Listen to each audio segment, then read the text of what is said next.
Friendship చేద్దామా, లేనోడితో friendship చేద్దాం చెప్పండి. ఇప్పుడు బాగా చెప్తారు. లేనోడితో ఫ్రెండ్షిప్ చేస్తే వాడి దరిద్రం మనకు అంటుకుంటుంది. అవునా? వాడు అప్పుల్లో ఉంటాడు. ఒరే బాబు, నువ్వు నాకు ప్రాణ స్నేహితుడు కదా, నేను ఇంత అప్పులో ఉన్నాను, నాకు ఏదో సహాయం చేయి అంటాడని దరిదాపులకు వెళ్ళాం మనం. కాబట్టి ఉన్నవారితో సహవాసం చేసేవాళ్ళు ఎక్కువ మంది ఉన్నారు. దేవుడికి స్తోత్రం.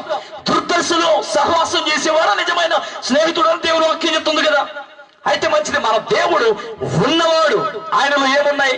సర్వం ఆయనలో ఉన్నాయి. దేవుడికి స్తోత్రం. ఆయన ఒక మాట అన్నాడు, అడుగుడి మీకు ఇవ్వబడును అన్నాడు. దేవాతి దేవుడు చెప్తున్నాడు, అడుగుడి మీకు ఇవ్వబడును. దేవుడికి స్తోత్రం. మత్తయి సువార్త 7:7 చెప్తున్నాడు. అయితే అంతటి అర్హత కలిగిన వాడు, అధికారం ఉన్నవాడు, అన్ని ఉన్నవాడైనటువంటి దేవాతి దేవుడు అడుగుతున్నాడు, నీకు సంతానం లేదా? దేవుడు అంటున్నాడు, నా యొక్క ఉంది, నేను ఇస్తాను అని చెప్తున్నాడు. దేవుడికి స్తోత్రం. కాబట్టి లేకపోతే నీకు ఆశీర్వాదం లేదని అనుకుంటున్నావా? నీకు జ్ఞానం లేదనుకుంటున్నావా? నీకు ఇల్లు లేదనుకుంటున్నావా? నీకు ఆస్తి లేదనుకుంటున్నావా? ఐశ్వర్యం లేదనుకుంటున్నావా? దేవుడిలో సమస్తం ఉన్నాయని దేవుడు వాక్యం చెప్తా ఉంది. అడగండి, నేను మీకు ఇస్తామని దేవుడు చెప్తున్నాడు. దేవునికి స్తోత్రం. ఆయన ఉన్నవాడు. ఆయన పేరుకి అర్థమే ఉన్నవాడు. దేవునికి స్తోత్రం.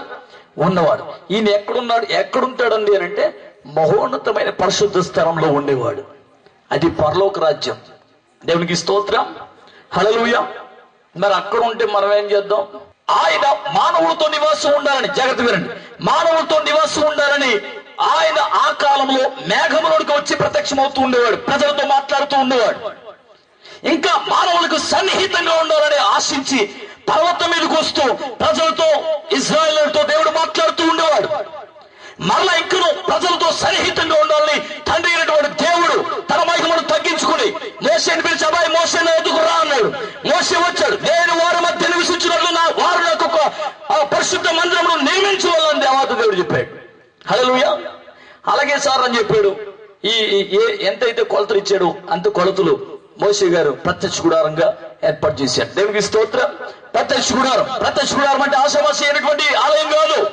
ప్రత్యక్ష గుడారంలో, అతి పరిశుద్ధ స్థలంలో దేవాతి దేవుడు అక్కడ ప్రత్యక్షమవుతాడు.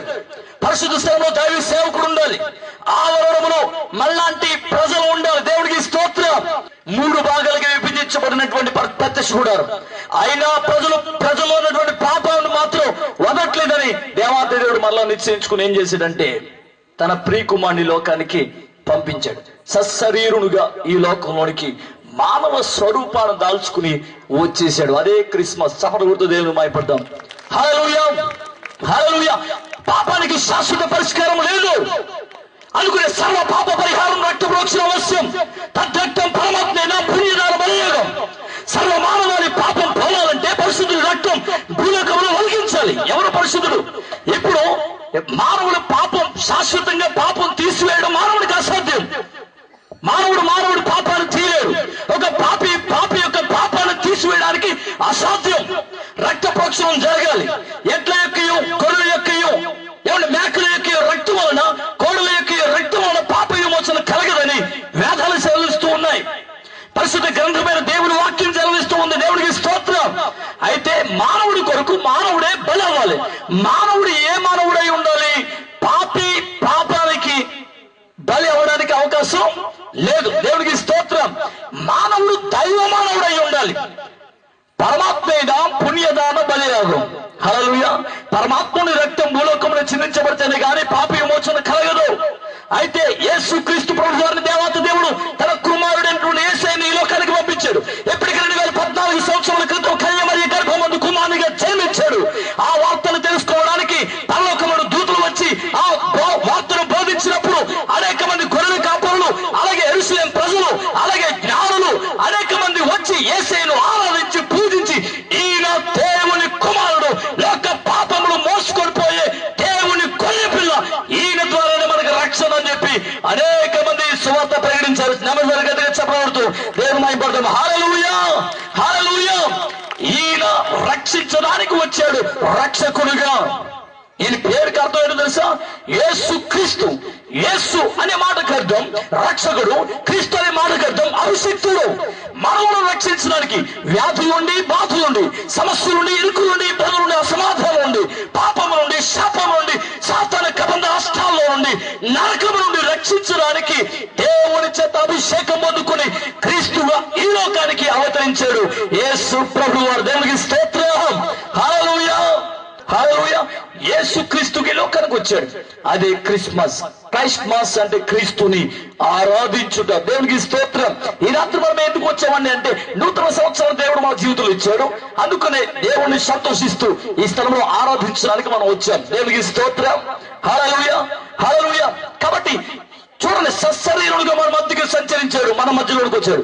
ఆది యందు యోహాను సువార్త 1:1 ఆది యందు వాక్యమును, వాక్యం దేవుని ఎదుట, వాక్యమే దేవుడై ఉండను వాక్యం చెప్తుంది. అలాగే అదే అధ్యాయం 14 ఆ వాక్యం శరీరుడారియే కృపా సత్య సంపన్నుడిగా మన మధ్య నివాసం చేశాడు. ఓం అంటే వాక్కు. ఓం ఓం వాక్కు. వాక్కు ద్వారానే సర్వ సృష్టి సృష్టించబడిందని మరి సైంటిస్టులు కూడా చెప్తున్నారు. దేవుడికి స్తోత్రం. ఒక గొప్ప శబ్దం కలిగింది, అప్పుడే భూమి అవతరించిందని సైంటిస్టులు చెప్తున్నారు. బైబిల్ ఆధారం చేసుకున్న వాళ్ళు ఈ రోజున చెప్తూ ఉన్నారు. దేవుడికి స్తోత్రం. అయితే శబ్దం ఎవరిదండి అంటే దేవాతి దేవుడు పలకగానే, వాక్కు పలకగానే ఈ భూమి సృజించబడిందని. ఆ వాక్యమే, ఆదిలో ఉన్న వాక్యమే శరీరాన్ని దాల్చుకుని మన కొరకే జీవంతో ఈ లోకంలోకి వచ్చాడు. ఇప్పటికి 2014 సంవత్సరాల క్రితం. దేవునికి స్తోత్రం.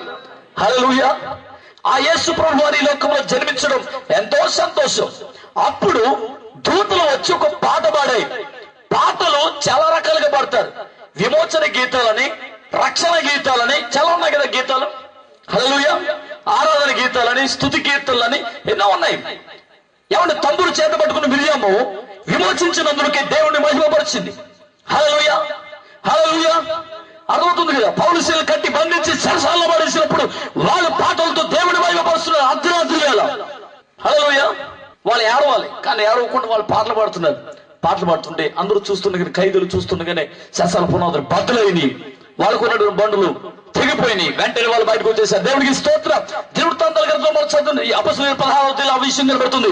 దేవుడి తండ్రి గ్రంథం 20వ అధ్యాయంలో చదివితే కనుక అక్కడ మనం చూసినట్లయితే కనుక ఒక మరి అనేక మంది శత్రువులు 5 దేశాల నుంచి, సుమారుగా 5 దేశాల నుంచి ఈ యూదావారం మీదకి యుద్ధానికి రాబోతున్నారు. ఆ విషయం తెలుసుకున్నటువంటి యెహోషాపాతు రాజు అక్కడ ఉన్నటువంటి యూదావారందరూ ఎటు పారిపోవాలో తెలియనటువంటి స్థితిలో, ఆ సందిగ్ధంలో ఉన్నటువంటి సమయంలో యెహోషాపాతు రాజు ఏం చేశారు తెలుసా? అందరినీ కూడా ఒక కొత్త శాల కట్టించి, దేవునికి స్తోత్రం, అందరినీ అక్కడికి రమ్మని చాటింగ్ వేయించారు. వాళ్ళందరూ వచ్చారు. వాళ్ళందరూ మోకరింపజేసి ప్రార్థన స్టార్ట్ చేశారు. దేవునికి స్తోత్రం. ఉపవాస ప్రార్థన. దేవాతి దేవుడు ఇచ్చినటువంటి గొప్ప ఆలోచన ఏంటండి అంటే హల్లెలూయా, హల్లెలూయా, గాయకులు ఏర్పాటు చేయమన్నాడు. దేవునికి స్తోత్రం. గాయకులు ఏర్పాటు చేయమన్నాడు. ఇప్పుడు సూర్య గారు, నాని గారు మనకి గాయకులుగా ఇక్కడికి వచ్చారు. దేవునికి స్తోత్రం చెప్పండి. ఇంకెక్కడ కూడా ఉన్నారు చాలా మంది. ఓ పైకెత్తే చాలు తెల్లారి దాకా పాడేస్తారు. దేవుని స్తోత్రం చెప్పండి. హల్లెలూయా, హల్లెలూయా. సరే మంచిది. వీళ్ళందరూ పాటలు పాడుతున్నారు. ఇప్పుడు చూడ, యుద్ధానికి వెళ్ళే వాళ్ళ చేతిలో ఏముండాలండి? ఏముండాలి చెప్పండి? కత్తులు ఉండాలి, డాలు ఉండాలి, అవునా? శిరస్నామం ఉండాలి, దట్టి ఉండాలి, సిద్ధ మనసు జోడు ఉండాలి కదా. ఇవన్నీ ఉండాలి. అవన్నీ పట్టుకుని వెళ్తేనే ఎదుటిన్నవాడు ఈడు కొట్టకపోయి ఈడు చూసేటప్పటికి ఆడికి ఏం కలుగుద్ది? అయ్యి బాబు వీడు మామూలుడు కాదని చెప్పి భయపడిపోయాడు, ఆడు పారిపోతాడు. దేవుడికి స్తోత్రం. అక్కడ యుద్ధానికి శత్రువులు పొంచి ఉంటే వీళ్ళ చేతులకు ఏమి ఇచ్చారు? వాయిద్యాలు ఇచ్చారు. కంజర్లు, తంబుర్లు ఇవన్నీ ఇచ్చారు. దేవుడికి స్తోత్రం చెప్పండి. అవి వాయించుకుంటా యుద్ధము యెహోవాదే అని పాడుకుంటూ వెళ్ళిపోతున్నారు. దేవుడికి స్తోత్రం చెప్పండి. వీళ్ళకేం పిచ్చగాని పట్టేసింది అంటారు బాబు. యుద్ధానికి వచ్చేవాళ్ళు ఆయుధాలు పట్టుకురావాలి కానీ వాయిద్యాలు పట్టుకొస్తున్నారంటే అని అనుకునే ఉండొచ్చు. దేవుడికి స్తోత్రం. అక్కడ మాటుగండ్రలు పెట్టి వారికి తర్కం కలిగించి దేవుడు గొప్ప వదల కలిగించాడు. కూడా హల్లెలూయా, హల్లెలూయా. వీరు పాడుతుంటే దేవాతి దేవుడు సంతోషించి వెంటనే అక్కడ తారుమారు చేసి ఈ జయాన్ని ఇశ్రాయేలుకి, యూదా వారికి ఇచ్చాడు. దేవుడికి స్తోత్రం. పాటల వలన ఎన్నో కార్యాలు మనం పొందుకోవచ్చు దేవుడి ద్వారా. దేవునికి స్తోత్రం చెప్పండి. హల్లెలూయా, హల్లెలూయా. క్రొత్త కీర్తన పాడాలని దేవుని వాక్యం చెప్తుంది. ఈ రోజు క్రొత్త సంవత్సరం గురించి చెప్తాను అనుకున్నా కానీ అందరూ క్రిస్మస్ కోసం చెప్తే మరి నేనేం చేస్తాను? నేను క్రిస్మస్ కోసమే. దేవునికి స్తోత్రం చెప్పండి. హల్లెలూయా. సర్వోన్నతమైన స్థలంలో దేవునికి మహిమ అనేది ఒక పాట పాడారు. చక్కటి పాట. సర్వోన్నతమైన స్థలం ఏదండి అంటే దేవుడు ఉన్నటువంటి స్థలం. ఎక్కడున్నాడు ఆయన? పరమంలో ఉన్నాడని, మేఘంలోకి వచ్చాడని, పర్వతం మీదకి వచ్చాడని, ప్రత్యక్ష గుడారంలోనికి వచ్చాడని, అక్కడి నుంచి మానవ స్వరూపం ధరించుకుని లోకానికి వచ్చాడని, మన కొరకే వెలివేయబడి, కొట్టబడి, తృణీకరించబడి, రక్తాన్ని చిందించి, మరణించి, సమాధి చేయబడి, తిరిగి 3వ దినాలు లేచాడని యుగ సమాప్తి వరకు సదాకాలం నేను మీతో కూడా ఉంటానని దేవుడు వాగ్దానం ఇచ్చాడు. సభలు కూడా హల్లెలూయా హల్లెలూయా. ఆయన ఎక్కడున్నాడండి అంటే, ఎక్కడ ఇద్దరు ముగ్గురు కూడి నా నామమును ప్రార్థిస్తే వారి మధ్యనే ఉంటానన్నాడు. సభలు కూడా హల్లెలూయా. ఇక్కడ ఉన్నాడండి అన్న వాళ్ళు గట్టిగా సభలు కూడా. నేను ఆపేనారా కావద్దు, ఆపేయండి. ఆమె దేవుడికి స్తోత్రం చెప్పండి. హల్లెలూయా. ఆయన ఉన్నాడు, యుగ సమాప్తి వరకు ఉంటాడు ఆయన. కాబట్టి ఇక్కడ ఉన్నారు కాబట్టి ఇక్కడ ఎవరికి మహిమ రావాలి? జాజీ గారికా? ఎవరికి? వేదికను అలంకరించిన వారికి మహిమ? ఎవరికి చెప్పరే? పోను మీక? ఇక్కడ రావాల్సింది దేవునికి మహిమ రావాలి. దేవునికి స్తోత్రం. మనల్ని మనం తగ్గించుకుని దేవుడి మహిమపరిచినప్పుడు ఆయన మనల్ని బట్టి ఆనందిస్తారు. దేవునికి స్తోత్రం. సర్వోన్నతమైన స్థలంలో దేవునికి మహిమయు, సర్వము ఉన్నటువంటి వాడి స్థలంలో దేవునికి మహిమ రావాలని దేవుడు కోరుకుంటున్నాడు. మంచిది. ఆ మహిమ కలిగితే ఆయనకి ఇష్టమైన, రెండవది మాట, ఆయనకి ఇష్టమైన మనుషులకు భూమి మీద సమాధానం. దేవునికి స్తోత్రం. నెంబర్ 1, ఆయనకి ఇష్టలుగా ఉంటే సమాధానం కలుగుద్ది. కుటుంబంలో సమాధానం లేదా, శాంతి లేక మిట్మిట్లాడుతున్నావేమో, దేవాంతి దేవుడు అంటున్నాడు. హల్లెలూయా. ఆయనకి ఇష్టలుగా ఉంటే సమాధానం ఇస్తాడంట. దేవునికి స్తోత్రం చెప్పండి. కీర్తన గ్రంథం 18వ అధ్యాయం 19వ వచనంలో రెండవదిగా అక్కడ ఒక ఆయన అంటాడు, ఏమనంటే, నేను విశాలమైన స్థలములకు ఆయన నన్ను తోడుకుని వచ్చాను, నేను ఆయనకి ఇష్టడును కనుక ఆయన నన్ను తప్పించాను. దేవుడికి స్తోత్రం. ఇప్పుడు ఇష్టలుగా ఉంటే సమాధానం ఇస్తాడు. నెంబర్ 2 ఏంటంటే, ఇష్టలుగా ఉంటే తప్పిస్తాడు. దేని నుంచి? సమూయేలు గ్రంథంలో భక్తుడు అంటాడు, 17వ అధ్యాయం 37వ వచనం చదివితే, సింహము నోట చూడ ఈగలు పట్టించే చేతు నుండి, సింహపు నోట నుండి ఆయన నన్ను తప్పించాడు. దేవుడికి స్తోత్రం. హల్లెలూయా. శత్రు రాజు చేతిలో నుండి ఆయన తప్పించాడు. హల్లెలూయా. అమాలేకీయుల చేతిలోంచి తప్పించాడు, ఫిలిష్తీయుల చేతిలోంచి తప్పించాడు, సౌలు మహారాజు చేతిలోని తప్పించాడు, తన కుమారుడైన అబ్షాలోము చేతిలోని తప్పించాడు. దేవుడికి స్తోత్రం. ఎందుకండి అంటే, నా చిత్తానుసారమైన మనసు గలవాడు దావీదు అని దేవాతి దేవుడు చెప్పాడు. కాబట్టి ఆయన దావీదు దేవునికి ఇష్టడయ్యాడు కాబట్టి దేవుడు అతను తప్పించాడు. ఇంకా వ్యాధుల్లో, బాధల్లో, సమస్యల్లో, ఇరుకుల్లో, ఇబ్బందుల్లో, సాతానిక అబంధాష్టాల్లో చిక్కుకుని పోయారేమో. దేవాతి దేవుడు అంటున్నాడు, నీవు ఈ రోజున దేవుడికి ఇష్టడుగా మారిపోతే ఆయన నిన్ను తప్పిస్తాను అని అంటున్నాడు. దేవుడికి స్తోత్రం చెప్పండి. హల్లెలూయా. నెంబర్ 3, దేవుని వాక్య గ్రంథం నుంచి మత్తయి 8వ అధ్యాయం 1వ వచనం చదివితే, ఆయన 5వ అధ్యాయంలో దేవుని వాక్యం బోధించడానికి కొండ ఎక్కి ప్రసంగం చేస్తూ ఉన్నాడు. 8వ అధ్యాయానికి వచ్చేసరికి ఆయన దిగుతూ ఉన్నాడు. ఆ సమయంలో ఏమంటే, కొండ దిగువ భాగం నుండి వస్తూ ఉన్నాడు ఒక కుష్ఠరోగి. ప్రభువా, నీకు ఇష్టమైతే నన్ను శుద్ధుడిగా చేయగలవని అడిగాడు. దేవుడికి స్తోత్రం. అప్పుడు ఆయన అన్నాడు, నీవు నాకు ఇష్టమే, శుద్ధుడు కమ్ము అన్నాడు. దేవుడికి స్తోత్రం చెప్పండి. నేనేం చెప్తున్నానంటే, సబ్జెక్టు ఆయనకి ఇష్టలుగా ఉంటే కలిగే ఆశీర్వాదాల గురించి 4 మాటలు చెప్పాలని నిలబడ్డాను. దేవునికి స్తోత్రం. సర్వోన్నతమైన స్థలం అన్న దాని గురించి చెప్పుకున్నాం. రెండవది, ఆయనకి ఇష్టలుగా ఉంటే కలిగే ఆశీర్వాదాలు. 1, సమాధానం. 2 తప్పిస్తాడు. 3వది, కుష్ఠరోగి వచ్చి, ప్రభువానికి ఇష్టమైతే నన్ను శుద్ధుడిగా చేయగలవన్నాడు. వెంటనే ఆయన అన్నాడు, నీవు నాకు ఇష్టమే, శుద్ధుడు కమ్మన్నాడు. దేవుడికి స్తోత్రం. ఎవరి ఆ కాలంలో కుష్ఠరోగులు వెలివేయబడాలి, ఊరు వెలుపటి వాళ్ళు ఉండాలి. హల్లెలూయా. ఒకవేళ వాళ్ళు జన సమూహం ఉన్నప్పుడు వాళ్ళు తప్పుకోవాలి. తప్పుకోకపోతే గనుక వాళ్ళు ముఖం కప్పుకొని, అయ్యో నేను పాపిని అని అంటే వీళ్ళ చూసి దూరంగా వెళ్ళిపోతారు. దేవుడికి స్తోత్రం. అది ఆ కాలంలో అది ఆచరణ కలదు. దేవుడికి స్తోత్రం. అయితే ఏమన్నా వెలువేయబడిన వారందరూ ఊరు వెలుపెట్టి ఉన్నారు. ఈయనేమో కొండ మీద, ఊరు వెలుపెట్టి కొండ మీద ప్రసంగం చేస్తున్నాడు. ఈ రోజున బస్సు ఫెసిలిటీ, రోడ్డు ఫెసిలిటీ చూసుకుని సభలు పెడతారు. ఆయన అలా కాదు.